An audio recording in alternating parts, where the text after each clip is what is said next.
We are back on the Rational Boomer podcast. Hopefully, your day is going well. It is Monday. We're starting another week. This is going to be a busy week. We got some shit going on. Mike Johnson is going to be under the gun as Speaker of the House. He's going to have to make some decisions on whether he's going to fund Ukraine or not. I believe he's going to do it. We'll talk more about that later. But when he does that, then there's the question as to whether or not MAGA and some of the other Republicans try to run him out of his job like they've promised to do. I'm not convinced they'll do that. There is nothing to gain for them doing that, and they really have nobody to replace him with. So we'll see what's going on with that. The other thing you've got to be considering this week, it's not something happening this week, but it's something happening a week from today, and that is the start of Donald Trump's criminal trial in the Manhattan district. What that means is all this week, Donald Trump is going to be, well, what I call my granddaughter. You know, when you're swimming or you're trying to catch her and she's wiggling out of everything, call her a little wiggle worm.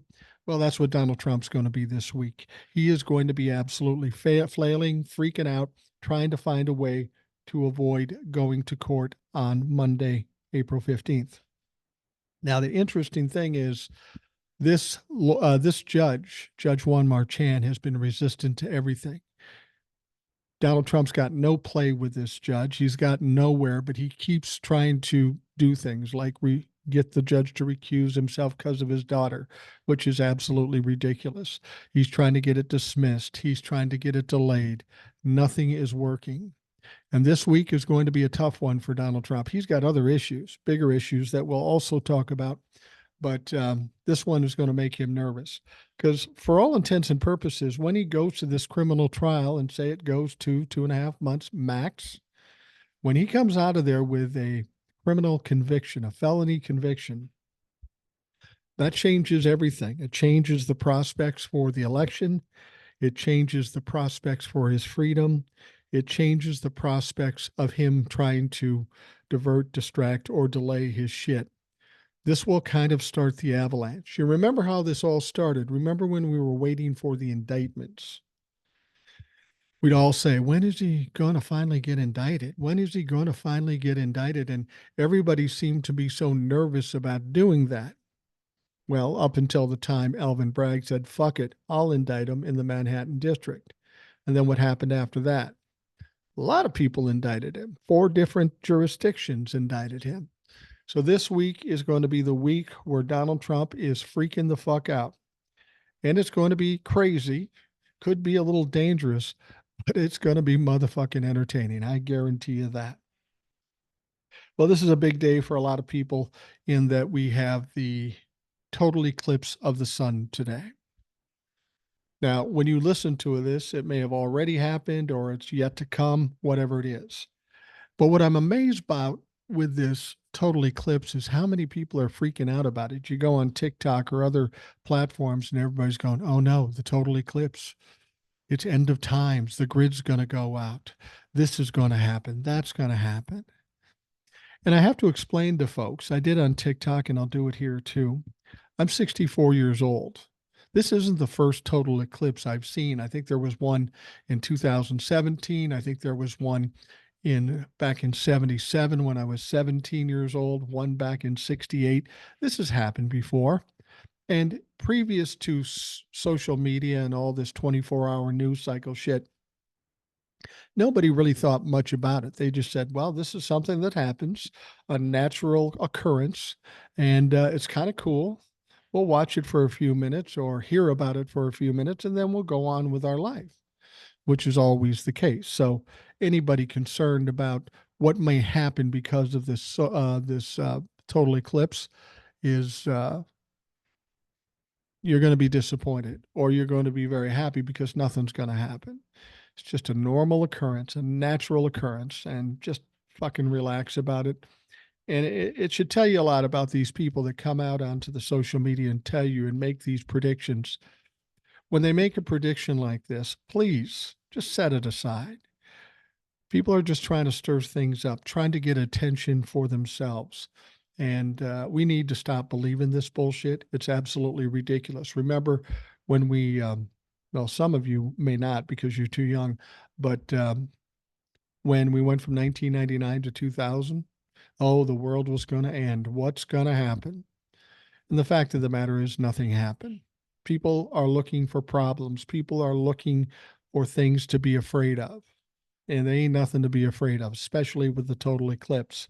Now, I will say something. I learned a little lesson. Well, I don't really learn too many lessons, but I'll acknowledge the lesson. When I did the TikTok, I told a joke as I have occasion to do. And I was saying, yeah, the total eclipse isn't going to do anything. In my past, it's never done anything. And I said, I mean, hell, we even had Total Eclipse of the Heart by Bonnie Tyler. Now, that was fucked up, but we survived that, right? Just a stupid joke. Well, I got a lot of people coming to me saying, hey, I like that fucking song. What are you doing? I go, dude, it's a joke. The song was okay. It's a joke. Didn't you hear anything else I said? And of course, they didn't. There are people who are a little thick out there. And if I have the audacity to say I don't like a song that they happen to like, oh my God, cancel me. Go ahead, try, motherfucker. Now, there wasn't that many mad about it, but a few people jabbed me about it. And it's a joke. Fucking joke. Jesus. Anyway, we have some emails as we commonly do. So let's get to them. First one starts out, I found your podcast a few months back. Great show and content. The most disturbing thing about all this Trump bullshit is some really smart people have bought into it, like I was just saying. I work in the computer engineering field for 25 years, met a lot, if really, really smart, I thought, engineers. I spent months first trying to understand, then months trying to educate my lost engineer friends. Then I got mad. I started calling out the bullshit directly with the fact laden profanity sprinkled takedowns, much like your podcast. Anyway, my shock and surprise at how smart people could be so hoodwink has resolved into activism and even louder voice. I'm not suffering any more fools. I'm too old for that. Love your show. We are brothers in the same effort. Peace. I don't think he signed it with a name. Maybe I missed it. Anyway, thank you for that email. And I understand your fight. It's hard to argue with people, whether they are smart or whether they are dumb. If they are caught up in the cult, you can't just reason with them. You can't just give them facts. I think what's going to happen is after we go past the election in November, Donald Trump gets beat, the Republicans get beat, Donald Trump gets convicted of crimes. There's going to be a lot of people embarrassed. Some people will acknowledge that and step back and try to improve their lot after having been directly behind Donald Trump. But there's going to be a bunch of people, the base of maybe 25% that will never believe anything, no matter how clearly it's been proven.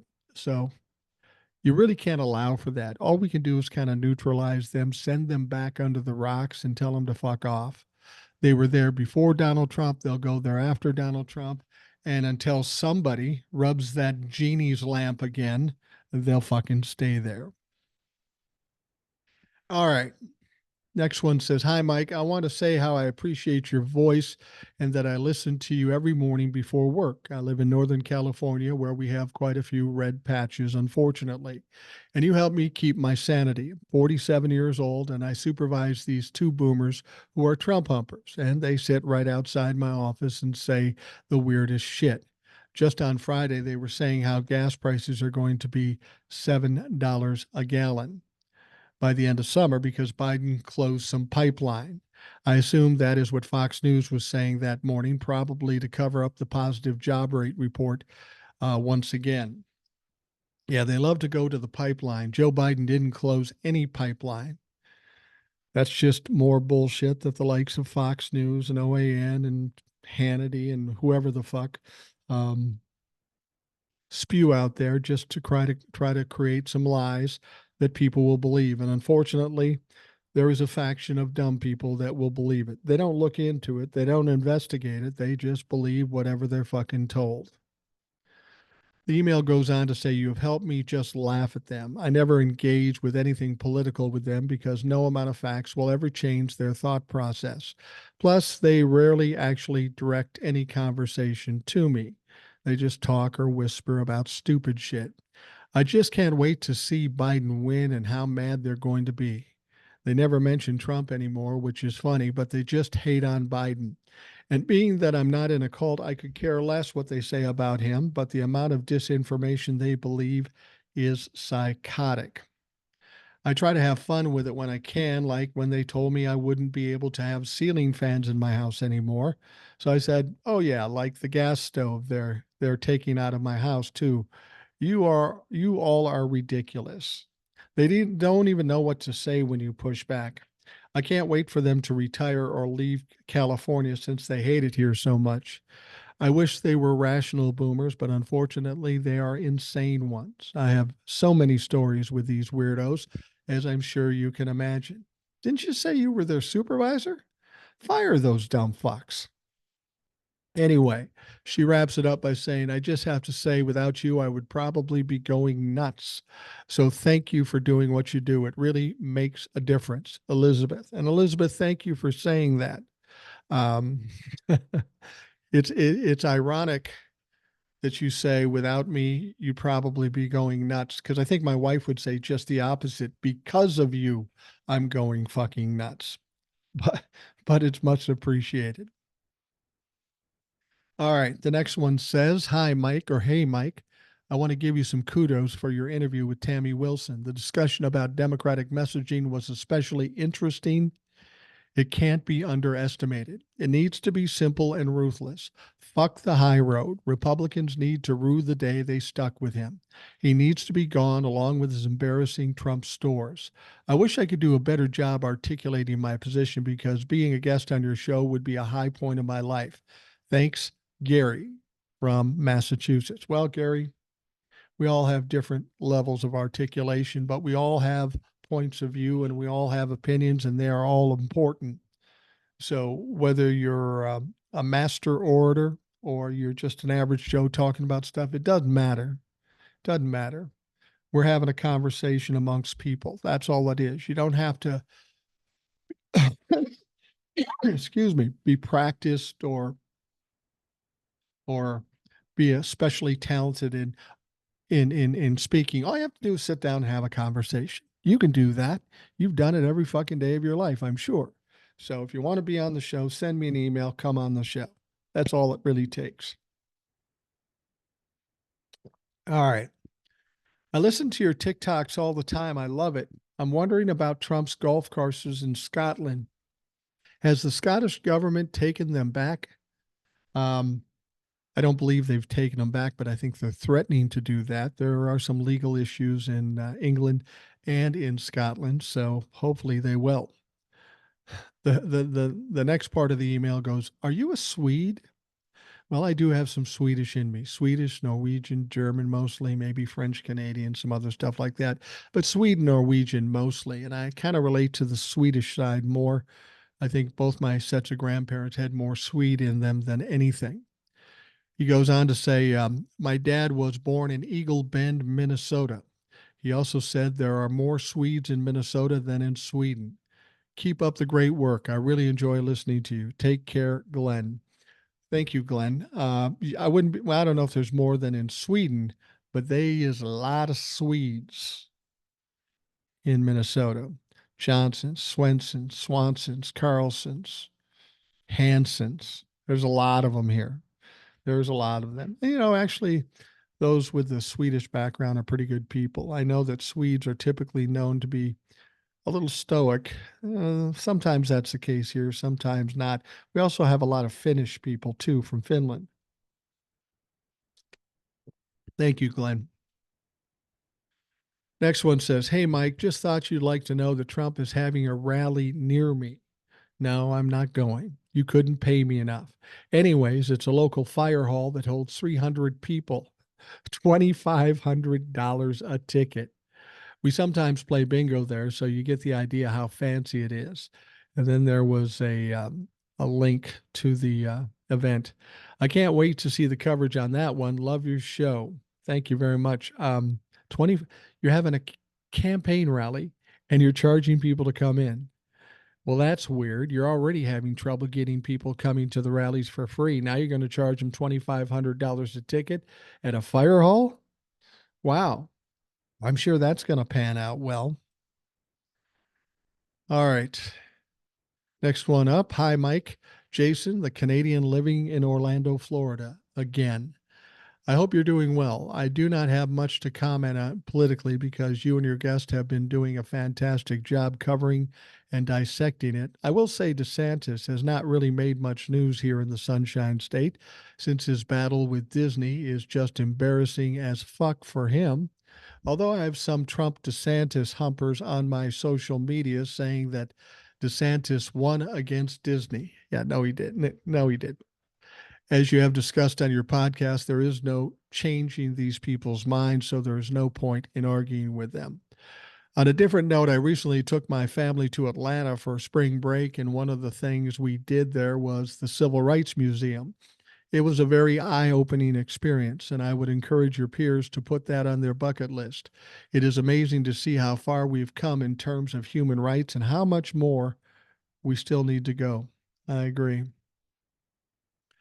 That is all. Please keep on doing what you're doing, and a huge shout out to all your wonderful guests. If you ever find yourself in Central Florida, I would love to do an in person podcast episode with you. Take care, Jason. Actually, I'm going to Southern Florida in May. We're going into Miami, but we're going to go down to the Keys only because I've never seen it before. My brother's never seen it before. We thought we'd spend a couple days there. Now, in the winter months, when we go down to Savannah, sometimes we do have to fly into Orlando to get to Savannah because my wife's airline doesn't fly directly into Savannah during the winter. So maybe then we can connect up. All right. The next one says, Hi, Mike. I was so happy to hear that you and your wife were going to travel to see the eclipse, and I'm sorry that fell through due to the weather. I was excited because me and my husband are driving to Cleveland, Ohio. It's only about a 3 hour drive for us since we are in Michigan. I've never traveled for an eclipse, but I'm happy to do something fun on the spur of the moment. In honor in being in Ohio today, I must say it was nice that you hosted Tammy Wilson, the Democrat running against Jim Jordan. Like you've been saying, it's not just Trump we need to worry about, it's all his enablers. We need to bring attention to all these critical races and get these corrupt politicians out. It's not just radical politicians, it's all Republicans because they are complicit and are supporting the craziness and only policies that benefit the rich. After the redistricting in Michigan, I ended up with a Republican representative who's supposed to be a moderate because Joe Biden won this district. But these days, there's no moderate Republicans because they all fall in line and support all the horrible policies. I've called, I've written, but I know he won't do the will of us constituents. So I'm just hoping people come out in droves and vote his ass out. We really need young people to pay attention and come out and vote. It's their future that's at stake. Thank you again, Mike, for all you do. Longtime listener, V. Thank you very much, V. Yeah, that's what it amounts to. You know, we have the courts slow walking a lot of stuff, Donald Trump wiggling his way out of different things. I think that's going to end with the Manhattan District case. I'm hoping that's the case. Even if it were delayed, it couldn't really be delayed for more than a couple of days or maybe a week. But I don't even think that's going to happen. I think Judge Juan Marchand has had enough. He knows exactly the game that Donald Trump is playing, that it's all about delay, and he's just not fucking having it. You know, Donald Trump can have his ways with some judges, not this one. This one isn't playing. And I think Donald Trump knows that. And I think that's why he's going to be so freaked out over the next week, getting ready to have to go to this trial. You know, and again, what I've said before about this trial is interesting. He doesn't have an option to show. I mean, the other ones he showed up because he wanted to intimidate. Well, he's going to show up and he's not going to intimidate anybody. And if he plays his stupid fucking games, it'll be interesting to see what Judge Juan Marchand does. All right. Donnie's got a lot of problems these days. And as I've told you before, because he's in such a tight spot, because he's cornered, and because he has no way out, he's going to try a lot of things. He's going to try everything. He's going to take stupid risks because he probably figures, what does he have to lose? And that brings us to the topic of his bond. Questions raised by New York Attorney General Letitia James about the man who stepped into a finance Donald Trump's $175 million appeals bond took center stage on MSNBC's The Weekend on Sunday morning, with even more questions being raised. See, that's the thing. This bond company that put up the bond didn't include its financial statement. A lot of people think, oh, it's just a mistake. No, it wasn't a mistake, because when they put the financial statement in there, when they finally corrected that, they found out, well, they don't even qualify to put up this bond. Whatever the bond is can't be any more than 10% of what this company has. As it turns out, $175 million is actually 30% of what this company has. Not to mention the fact they aren't even licensed to give these kind of loans or bonds in the state of New York. So they opened up a Pandora's box. They tried to slip one by, but they got caught, and now they look pretty stupid. They look like a bunch of liars. You know, Donald Trump's lawyers said, yeah, there's no way he can get the $454 million bond. And then this clown, this huckster that is the bondsman apparently, said, oh yeah, we were looking at doing that too. So somebody's lying. And courts don't really cotton to that too well if you lie to them in court. Now, sitting down with co-host Alicia Menendez, Michael Steele, and Simone Sanders Townsend, MSNBC legal analyst Lisa Rubin noted that Don Hankey, the bond guy, chair of the LA-based Hankey Group and owner of Knight Specialty Insurance Company, has given conflicting answers about collateral his company accepted when putting up the bond for Trump's financial fraud conviction appeal. See, that's what they've got to do. They've got to, now that they're digging into this thing, they've got to ask this guy and this company, well, what's Donald Trump's putting up as collateral? He didn't have to release that before, but now that there's some question of the validity of this company, they're asking the question, and they're going to have to answer the question. And it sounds like this guy's having trouble answering the question the same way every time. That's a bad sign. That tells me the motherfucker's lying. So why is he lying? This is just a scam. This is just a scam to have Donald Trump slip through the cracks like he always does. And this is what I mean about him doing everything and anything and taking risks. This was a calculated risk for him. And as so often the case, Donald Trump made the wrong fucking choice, because once this is exposed as a company that's not legitimate or not qualifying for posting this bond, Donald Trump is fucked. He may be given a few days to get another bond, but this guy was scraping the bottom of the barrel. Where do you go from there? Where do you find somebody who can qualify to do it and is willing to give Donald Trump a shitload of money with virtually nothing to collateralize it? Now, speaking with the host, she explained Don Hankey has given a number of interviews. He's been surprisingly forthcoming with a number of outlets, including our own, but his precise statements have differed a little. But he told one outlet it was all in cash. I remember that. Another, it was cash and a little bit of investment grade bonds, but he couldn't quite remember. Yeah, you know, those $175 million bonds, they get confused with all the other business. You wouldn't ever remember that. He went on to say, if somebody pledged collateral to me and I wasn't usually in the surety bond business, I would sure as heck remember what the collateral looked like if I was going to loan them or essentially put up for them $175 million. James has reasonable question to ask, she elaborated. And that's a good point. Letitia needs to know, you're going to put up a bond that's bullshit, that isn't backed, that isn't protecting the winner of the case, the state of New York. Delving deeper into what would happen if Trump lost his appeal and had to come up with close to $500 million, he was penalized. Rubin pointed out the dilemma Hankey and Trump would both face. Trump has to cover the difference, and how he does that remains a mystery, the legal analyst told the panel, in part because it's not scrutinized for the rest, as Chuck Rosenberg just pointed out. Now, if and when James wins on appeal to the full satisfaction of the 454 million, and by the way, that will grow day by day with the post-judgment interest. If upheld on appeal, it will be substantially larger than by the time we reach the judgment months in the future. See, that's the thing. Donald Trump wants to delay this, but every time he delays it, what's it cost him? $100,000 a month, $110,000 a month? Yeah, you can't win either way there, Donnie. Now, Donald Trump's she will have to figure out where Donald Trump's assets are, which of them she can most quickly seize or force upon, should they fail the appeal. Many of them are already pledged to other lenders. For example, we know that Axos Bank, in which Don Hankey is the largest individual shareholder, has 225 million of outstanding loans to Donald Trump on just two properties, the commercial portion of Trump Tower and the Doral Golf Course. See, that's the thing.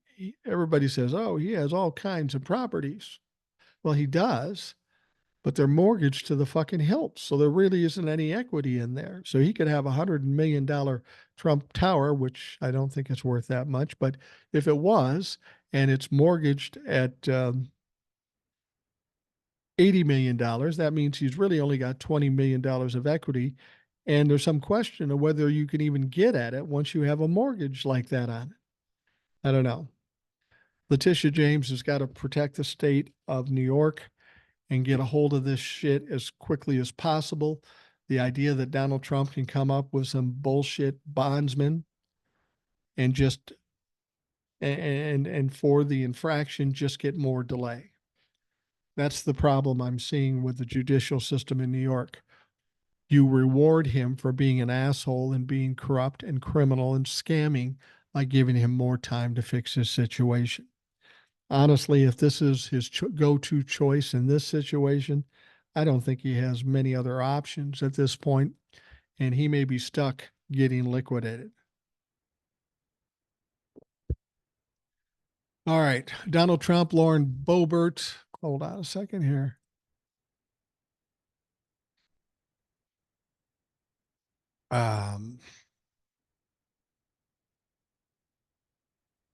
Donald Trump, Lauren Boebert, Tim Scott, and numerous media outlets are among those who have parroted the line that Donald Trump raised $50 million in a one-night fundraiser. But not everyone is convinced it's true.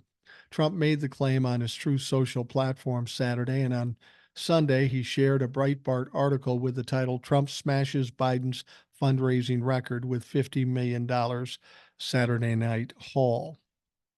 Now, I talked about this on TikTok, and when I heard that he had a $50 million night, I thought, well, now that sounds a little fishy. If you remember, 7 to 10 days ago, Joe Biden had a fundraiser, a record breaker, $25 million. Bill Clinton and Barack Obama were there, and that was legitimate. It was at Radio City Music Hall. Now, you have to think that Donald Trump is all about perception and performance. And when he heard Joe Biden broke that record, oh, I bet you his butt puckered up like nobody's business. He doesn't like the idea that somebody's more popular or can garner more money. Those are the points that he thinks are most important. So the thing about it is that immediately after that, he started thinking he has another fundraiser coming up, which he did just last night or the night before. And surprisingly, a guy who's having trouble fundraising, who's fundraised half as much as Joe Biden in the last quarter, miraculously comes up with a record breaker in this fundraiser. And miraculously, it's double, exactly double what Joe Biden raised. Now you're hearing this all over the media. People are saying, oh, he broke the record. He broke the record. But my question is this: where did you get that information? Where did you get those figures? Was it Price Waterhouse? Was it an accounting firm? Was it campaign officials. Where did you get that? Did you see the book work? Because let's be honest, it is kind of weird.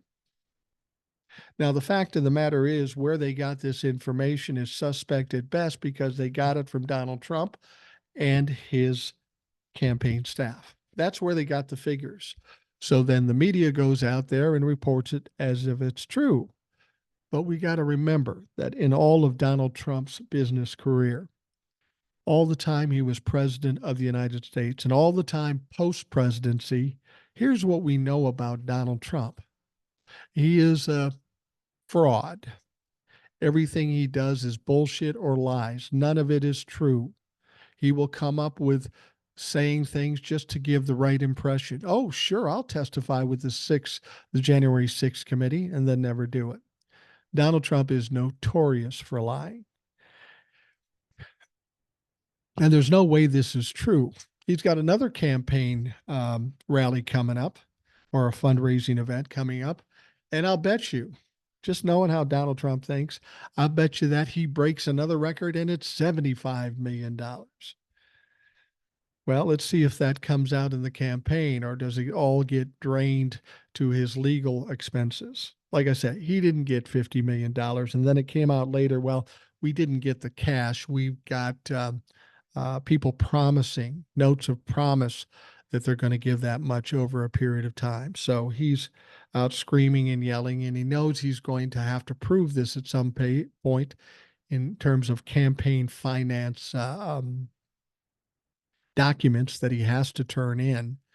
But he's not going to be able to do that because it never fucking happened. But here's something to consider. Let's say Donald Trump did actually raise $50 million. Why it's suspect is this. Now, in the last quarter, Joe Biden has raised $190 million. 96% of that money came from small donors, donating less than $200. That tells me there's about, well, tens of thousands of people that support Donald Trump and gave, or not Donald Trump, Joe Biden, and gave as much as they could.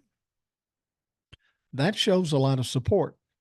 Now, in this fundraiser where they're alleged to have gotten $50 million, there was only 117 people at that event. That means that every person in that event would have to have given at least $425,000. How likely is that? Do you think they wrote a check? Do you think they had a bag full of money? No.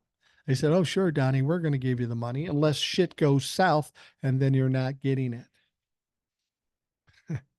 One thing I learned in business, promises don't mean shit. Things change quickly. You get a felony conviction and people say, I am not doing that. When you're in business and you're doing a deal, the first thing you do, the first thing you always do before you do anything else, get the money. You get the money. If you don't get the money, something's going to get fucked up. You're not going to get the money. It's real easy to say, oh, yeah, Donnie, I'll give you $500,000. But when it comes down to nut cutting time, guess what? People fucking bail. They get nervous, especially when you've got a candidate like Donald Trump who is circling the toilet as we speak. Yeah, he can say this stuff and he knows he doesn't have the money. He knows he's not going to get the money, but his ego wanted to push it in Joe Biden's face and he was willing to say anything. And that's what he did. Now he'll be embarrassed down the road, but he doesn't care about that. All he cares about is now. And Donnie, people are questioning what you're suggesting. People are not believing you anymore because you're a flat out pathological fucking liar. But keep it up. Keep it up. You're still broke as a bitch. You still got half as much money as Joe Biden. And all the money is not going to the campaign, it's going to your legal fund. And guess what? That legal bill is going to get higher and higher every fucking day. You're circling the bowl. It's just a matter of time. All right. We are going to take a quick break and we'll be right back.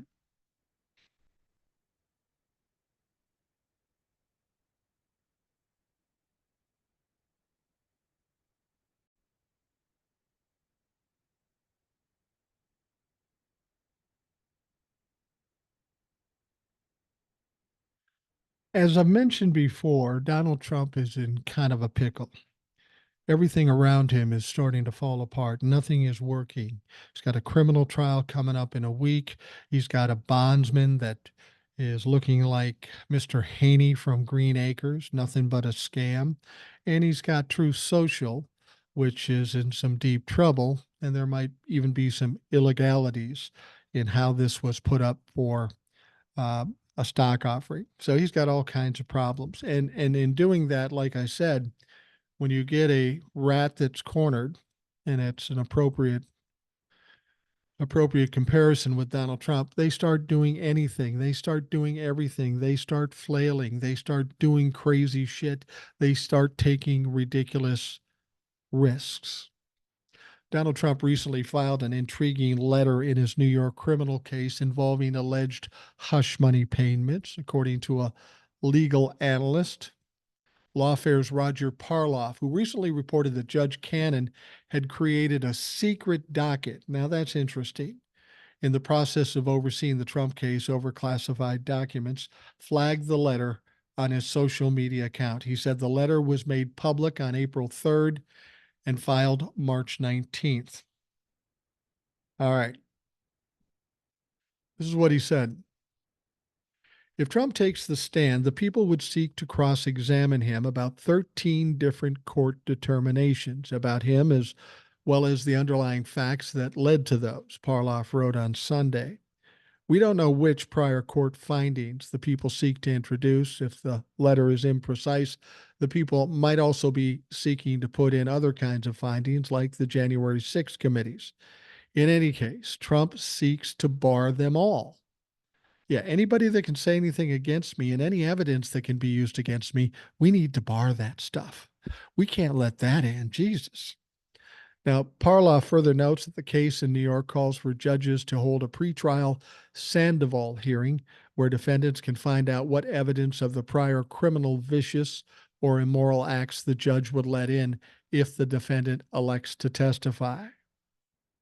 Yeah, I'm going to testify unless you ask me hard questions. Then I'm not going to testify. Donnie, it doesn't matter if you testify, you're fucking done. Now, the judge is not supposed to allow in acts offered just to show the defendant's bad character or criminal bent. Also, judges are supposed to avoid deterring the defendant from taking the stand, potentially depriving the jury of material evidence. On the other hand, Parloff said, the judge can let in acts to prove the defendant's lack of credibility, veracity, or honesty. That shouldn't be hard. Or to demonstrate willingness to put self interest above the interest of society. Well, I think that's pretty much been proven. Those two categories neatly encapsulate virtually Trump's entire life, he added, before estimating what the judge will ultimately conclude. He said, my wild guesses are that Judge Marchand would keep out guilty pleas of Trump's companies, technically not Trump, E.G. Carroll's stuff, inflammatory, Trump U settlement, not adjudication, J6 and Ukraine, inflammatory, cumbersome, not adjudicated. He also said, but allow in persistent fraud and charity fraud adjudications and most underlying findings. National Security Attorney Bradley Moss said Trump likely won't testify anyway. I mean, that would be the stupidest thing in the world for him to do, is to testify. Of course, he's one of the stupidest humans alive, so I guess it wouldn't be that surprising.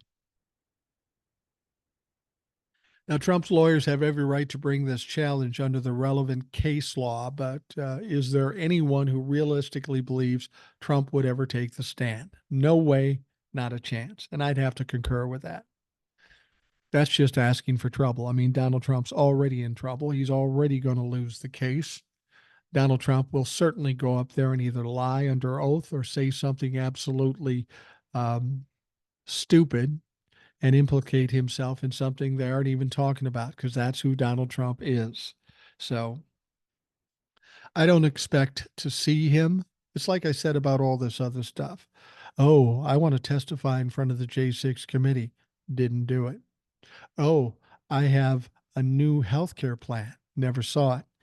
I'm going to do infrastructure. Never did it. This is what Donald Trump does. He says things that he thinks people want to hear, but he never has any plans in following it up. Now, earlier I was talking about Trump media and True Social. Everybody was so excited about that. Donald Trump's got this IPO. He's going to open it up. He's going to be worth $6 billion.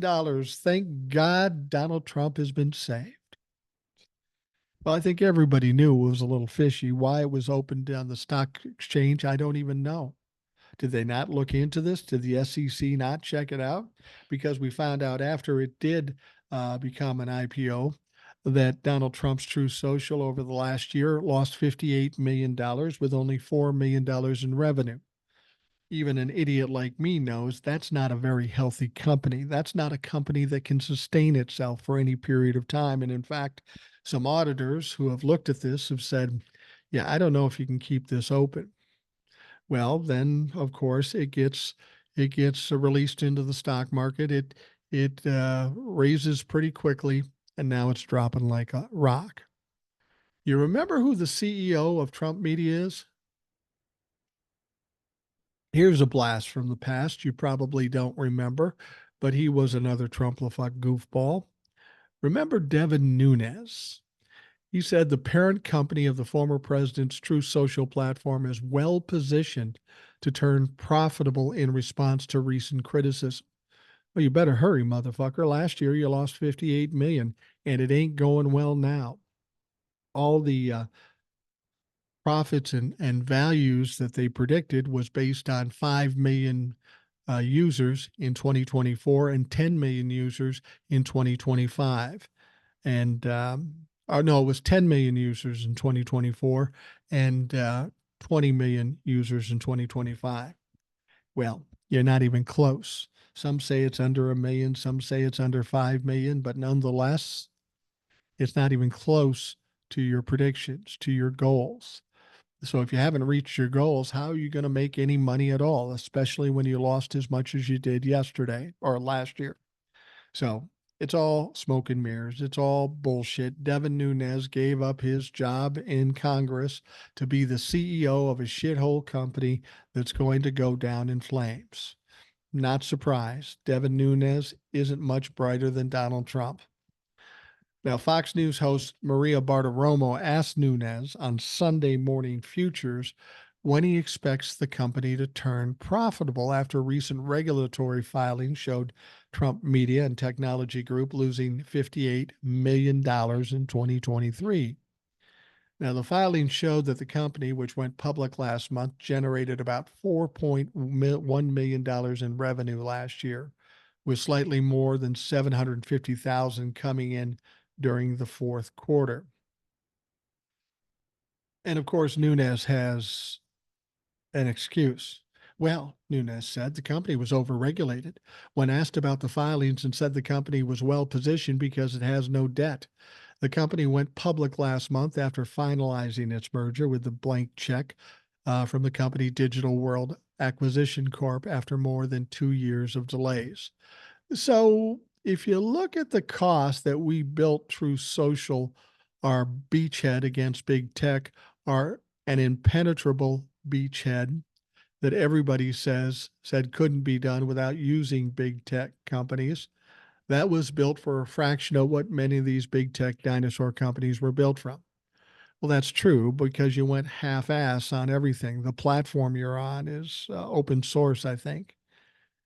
Yeah, you did it on the cheap, and the results are showing. Nobody's going there. It's a shit show. It's basically a right wing. Um, what do they used to call them? Oh, what do they call them?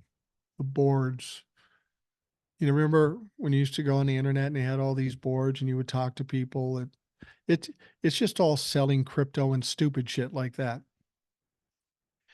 Anyway, he went on to say, so even if you take the ridiculous cost that it took us to get to this point, we are well positioned. Yeah, you're always looking good for the future, but right now we suck shit. Why are we well positioned? Because we have no debt. Donald Trump's involved with something and there's no debt. Well, there may be some debt because you lied to a bunch of people when you put this up in a public position. And the SEC may come back to you and say, that shit's illegal. You're going to have to pay some motherfuckers back. He goes on to say, we're coming out of this with no debt, a platform that really works really, really well, that communicates to millions of people. And then we have a $200 million in the bank, he added. Yeah, that sounds, but your stock is dropping like a rock. You've shown no profit. And now we're finding out, much like this Bond guy, that there's a lot of fishy shit going on. Remember, there's two people with True Social, or maybe it was Digital World, either one.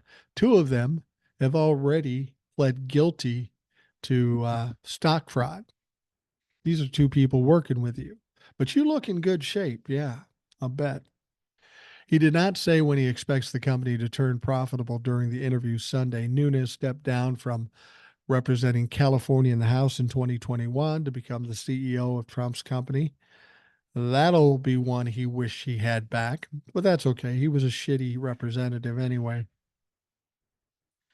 Now, after the filing showed the staggering loss, Trump's media stock shares dropped. As of Friday, shares have fallen to about $40 a share, rose as high as $79.38 during its first week of trading. So it's almost been cut in half. Despite reporting a $58 million loss, former President Trump has continued to tout the platform. And therein lies one of the problems. He's going to keep ranting and raving about how great this platform is and how successful it is when it's not true. And the SEC looks at this as kind of pumping up the stock. And frankly, pumping up the stock is illegal. Donald Trump's used to owning everything outright, doing whatever the hell he wants, lie, cheat, steal. But when you're a public company regulated by the SEC, you can't do that shit. And I don't think Donald Trump realizes that or cares. I'm not exactly sure what it is, but Donald Trump will fuck it up. This whole company will end up folding and dying. It can't continue to lose money like it did last year, and it's going to lose money again this year. They've done nothing to improve the situation. They don't have more users, which is the essence of what they need to do to make money. So they can talk shit, they can be hopeful, lie and cheat and steal, but the facts are the facts. And as I've said before, the numbers don't lie. If you don't have the numbers, that's what's fucking going on. Now, here's a story I've heard, and I don't quite understand it. So let's try to figure this out. President Joe Biden may face complications getting on Ohio's 2024 general election ballot unless Democrats make changes or the state legislature takes action, according to a letter issued by the office of Ohio's Secretary of State Frank LaRose. Now, according to Ohio law, there's an August 7th deadline to certify a presidential candidate to this office. But this year's Democratic National Convention, where delegates officially select the party's nominee for president and vice president, starts August 19th. You don't think the Democrats thought about that, do you? I would think so. Paul DeSantis, chief legal counsel for the Ohio Secretary of State, laid out options for getting Biden on the ballot in a Friday letter addressed to the Ohio Democratic Party chairwoman, Liz Walters. Do you really think Donald Trump, or not Donald Trump, Joe Biden's not going to be on the ballot in Ohio? Does anybody believe that? Again, this is people just looking for things to worry about, things to throw out there to make you nervous. Do you really think the sitting president of the United States is not going to be on the ballot in Ohio? That's absolutely ridiculous. Okay, so the convention is after the date. You don't think they'll figure that out? You don't think they'll get that squared away? There's some workaround for it. It's ridiculous, and I don't even know why these people are getting others upset about this situation. Now, the quote goes on to say, I'm left to conclude that the Democratic National Committee must either move up its nominating convention or the Ohio General Assembly must act by May 9th, 2024, 90 days prior to a new law's effective date to create an exception to this statutory requirement. We're looking into the matter, Ohio Democratic Party Communications Director Matt Keyes told CNN. Now, a spokesperson for the Biden campaign said, we're monitoring the situation in Ohio and we're confident that Joe Biden will be on the ballot in all 50 states. Former President Donald Trump beat Biden in Ohio by more than 8% in 2020. That may change. And the reason it may change is, first of all, he'll be on the ballot. Come on, please. Are we really worried about this? There isn't going to be something figured out for this? That's absolutely silly to think. But we know the abortion issue is a big issue all throughout the country. We know that Ohio is Republican. We talked to Tammy Wilson. She's noting that there is some more blue coming in.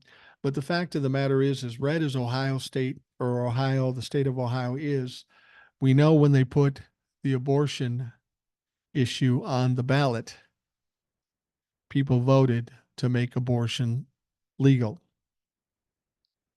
to the chagrin of the Republican legislature, the governor, or whoever.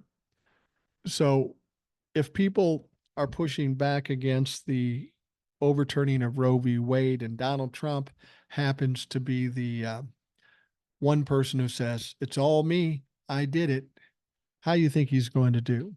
You think he's going to beat Biden there?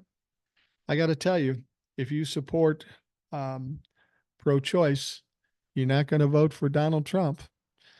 You know, Donald Trump was supposed to come out with his stance on abortion, supposedly this coming week. You want to bet he doesn't? Because he can't win either way. If he goes for 16 weeks or 15 weeks, he pisses off the evangelicals and the pro-lifers. If he says he wants a national ban, then 70% of the country hate his guts. I mean, even more so than they already do. I don't think he's going to answer that question. He's going to say, well, we'll do that next week. We had this thing when I worked with a government agency here in Minnesota. You would always, when you're waiting to hear on something, they'd say, oh, we'll have something on that in 2 weeks.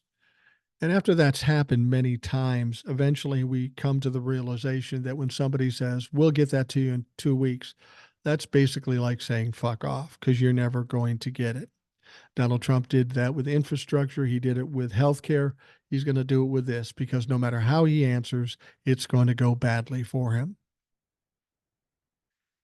All right. House Intelligence Committee Chair Mike Turner said Sunday that Russian propaganda has absolutely seeped its way into Congress, saying some of his Republican colleagues have repeated false claims on the chamber's floor. Well, we know that the Republicans are heavily influenced by Russia, which is ironic because if you go back to the old days when I was a younger man and you look at Ronald Reagan, who everybody these days reveres, he hated the fucking Russians. Every Republican hated the Russians. So why is it different now? It's troubling now because, of course, they want to overturn elections and undermine democracy. And then it makes sense that they would find Russians appealing. But we need to talk about that a lot. People have to understand how scary a situation that is when you start sidling up with Russians, especially Vladimir Putin. Now, he went on to say it's absolutely true. We see directly coming from Russia attempts to mask communications that are anti Ukraine and pro Russia messages, some of which we even hear being uttered by the House floor. The Ohio Republican told this to Jake Tapper on the State of the Union on CNN. Turner's comments come after House Foreign Affairs Chair Michael McCaul's told Puck News last week that Russian propaganda has infected a good chunk of the GOP base. Turner's been outspoken advocate of passing additional aid to embattled Ukraine, said Sunday. There are members of Congress today who still incorrectly say that this conflict between Russia and Ukraine is over NATO, which, of course, it's not. To the extent that this propaganda takes hold, it makes it more difficult for us to really see this as an authoritarian versus democracy battle, which is essentially what it was. Now, the Senate passed a $95.3 billion foreign aid bill that included assistance for Ukraine and Israel in February. But House Speaker Mike Johnson, whose future as a leader in the party is a little uncertain at this point, following Marjorie Taylor Greene trying to oust him, he so far refused to bring this package for a vote. And if he doesn't put it up for a vote, it doesn't get passed, and help for Israel and Ukraine does not happen. Trust me, this is putting a lot of pressure on Donald Trump, or not Donald Trump, on the Republicans in general, because they are going to be held responsible for any bad things that happen in Ukraine. Turner said Sunday he does not believe Johnson is at any risk of being ousted by the Chaos Caucus, pointing to members who are seeking attention for themselves and trying to stop all of the important work in Congress. Yeah, we've talked about this before. They double down, triple down, quadruple down. They act tough, but when it comes down to nut cutting time, they fold. Mike Johnson's going to fold. There's going to be some bill for funding Ukraine and Israel. It's going to happen. And then MAGA is going to get butthurt and threaten to take Mike Johnson off his perch, but they won't do it because they don't have any alternatives. They have nobody that they can put up to win the Speaker of the House. Fact is, the one person that has the most likelihood of being voted Speaker of the House, if they do such a thing, is probably Hakeem Jeffries. Are they willing to burn it all down? Well, fuck, they might as well. It's a disaster at this point. They might as well burn it down and hope for something better coming in 2024, which they won't get because they are going to get absolutely destroyed in 2024. Donald Trump got himself in trouble a little bit. Donald Trump took to Truth Social on Sunday to endorse a Republican lawmaker, but the former president's own fans rejected the suggestion.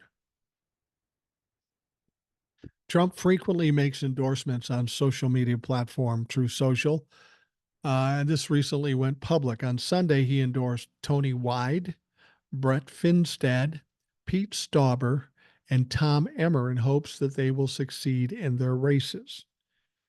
Tom Emmer and I think Pete Stauber are reps in Minnesota. Both pieces of shit. Tom Emmer especially. You might remember the name Tom Emmer. He was the choice for Speaker of the House before Mike Johnson. He didn't have a prayer. He fucking bailed early because he knew there was no hope. Yeah, the MAGA folks don't like Tom Emmer, and I'm not sure because he's almost as bad as they are. Now, for the most part, Trump supporters lapped up the new endorsements, but there was one exception. Trump promoted Tom Emmer as a fantastic representative of Minnesota's 6th congressional district, saying he's doing an incredible job as the majority whip for the House of Representatives. He said, Tom has worked with us really well over the past 6 months because he understands we can win Minnesota for the first time since 1972. I'm in Minnesota. You don't have a fucking prayer. You really don't.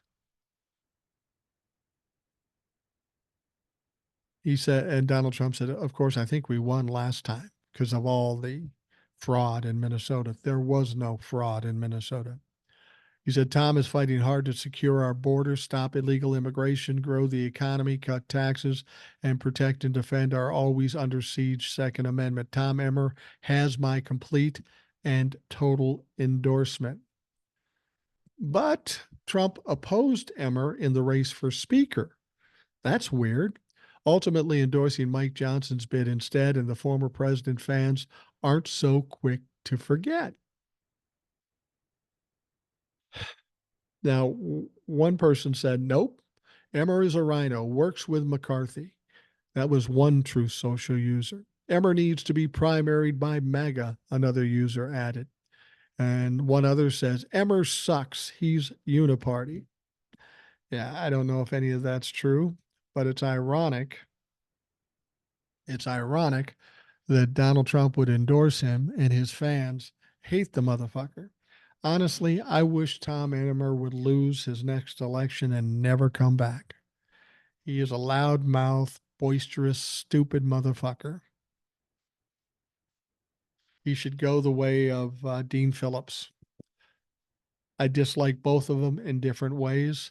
Dean Phillips is not running for reelection. And Tom, you maybe should take your sorry ass back to Minnesota, um, where you're outside the metro someplace. You can sit there and worry about the border. Yeah, this guy's got a lot of input on the border, living in the suburbs of Minneapolis, Minnesota. All right, let's talk about Florida a bit as we get down to the late stages of this um, podcast. Judge Cannon, Aileen Cannon down in Florida, latest order chastising special counsel Jack Smith in Donald Trump's criminal case over stashed classified documents contains some language that might come back to haunt her, according to a former federal prosecutor. Cannon, who has been accused of favoritism in her rulings in favor of ex President Donald Trump, who appointed her to the bench, has previously been reversed by an appeals court that found she gave Trump improper deference during the investigation phase of the case. Case is now going to make its way to the 11th Circuit again, according to former federal prosecutor Joyce Vance. We've been waiting for this. When is he going to go, Jack Smith, going to go to the 11th Circuit and get this bitch kicked out? Looks like we're getting closer and closer to that. And when it does, Vance warns some of Cannon's words will likely come back to haunt her. In a post published on her Substack page on Sunday, Vance said, Cannon's courtroom is increasingly reminiscent of Alice's adventures in Wonderland, where important matters are upside down. We don't know if it's a matter of her ignorance or her incompetence or her favoritism or a combination of both. Vance further delves into the history of the documents case, where the most recent major development was Cannon's response to Smith's argument that she should rule on Trump's Presidential Records Act motion. That's a funny one. The thing about it is Donald Trump keeps saying he could do all the things he did with those documents because of the Presidential Records Act. The fact of the matter is what the Presidential Records Act says is exactly the opposite. Donald Trump is trying to gaslight and hoodwink people. So Jack Smith wants that ruled on prior to the trial. And while Judge Cannon did rule on it prior to the trial, she left it open to revisit it after the trial. Therein lies the problem. If she does it before the trial, then we can take it to the 11th Circuit and Jack Smith can get her recused. But once they're in the trial, they can't do anything. They're stuck. Fact is, Aileen Cannon could dismiss the case and there would be no place to go because of double jeopardy. So Jack Smith is trying to weigh this out and figure out the best way to do it. And I got to be honest with you, I don't have too much confidence in people in DC. But I do have confidence in Jack Smith that he knows what he's doing. And even if I didn't, I have no choice. I have to trust his abilities because he's all we got at this point. All right, wrapping up the podcast, U.S. Representative Marjorie Taylor Greene on Sunday doubled down on her stance that recent earthquakes and eclipses are signs for those of us who believe to repent. Oh, the earthquake was obviously a surprise, but the eclipse, that's a surprise. We haven't known about this for years. Ross Story recently reported that Green on Friday had issued the stern warning on social media after a magnitude 4.8 earthquake rumbled East Coast cities from Philadelphia to Boston, and 3 days before a solar eclipse has slated to cross over the northern hemisphere. Oh my God, it's Armageddon. After receiving plenty of flack for that remark, she decided to double down, as they do. Green, who received a Community Notes fact check from the X platform for her comment, wrote the following. Many have mocked and scoffed at this post and even put community notes. Jesus talked about that in Luke 12:54 to 56. Yes, eclipses are predictable and earthquakes happen, and we know when comets are passing by. However, God created all of these things and uses them to be signs for those of us who believe. Really? You know what we may want to do is if this moon is going to go in front of the sun today and we fear that it's going to cause something bad, maybe we use the the Jewish space lasers to shoot down the moon. That might be a good idea. That might fucking work. Now, the fact is, she got even more pushback because of those comments. U.S. Navy veteran Jared Ryan Sears wrote, "So you're doubling down by saying that you're God, when forming the universe over 14 billion years ago, planned out that Americans would become more tolerant and accepting of those different than themselves in 2024, something Jesus taught people to do. So God planned a minor New Jersey earthquake and a solar eclipse in order to tell Americans to vote for Trump so that we could usher in the era of hatred, bigotry, and suffering." Yeah, that sounds like what she's saying. He went on to say, yeah, that makes sense, makes your initial tweet better. He added with sarcasm, former state Senate candidate Christopher Heyer also chimed in. Stop the nonsense and do something effective with your time. Go pass legislation. Spreading fear with the end times rhetoric won't go unchecked. The United States is already divided.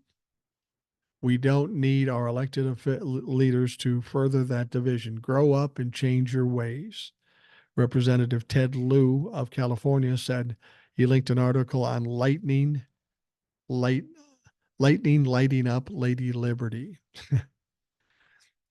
Such a fucking joke. Such an absolute fucking joke. And the sad thing is, when her election comes up in 2024, November, coming up here in a few months, she'll probably get reelected because she's in a district with a bunch of dumb fucks, a bunch of redneck dumb fucks. And that's in Georgia. And I love Georgia. But as in all states, there are sections of area where you have groupings of dumb fucks. And unfortunately for this country, unfortunately for Marjorie Taylor Greene, these dumb fucks happen to be in her district.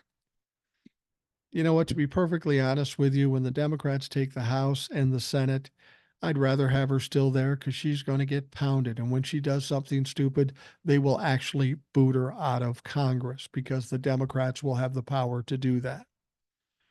All right. We are going to wrap up the Rational Boomer podcast. I want to thank you for taking the time out of your day to listen. Hope you have a great day, and we'll talk to you again tomorrow.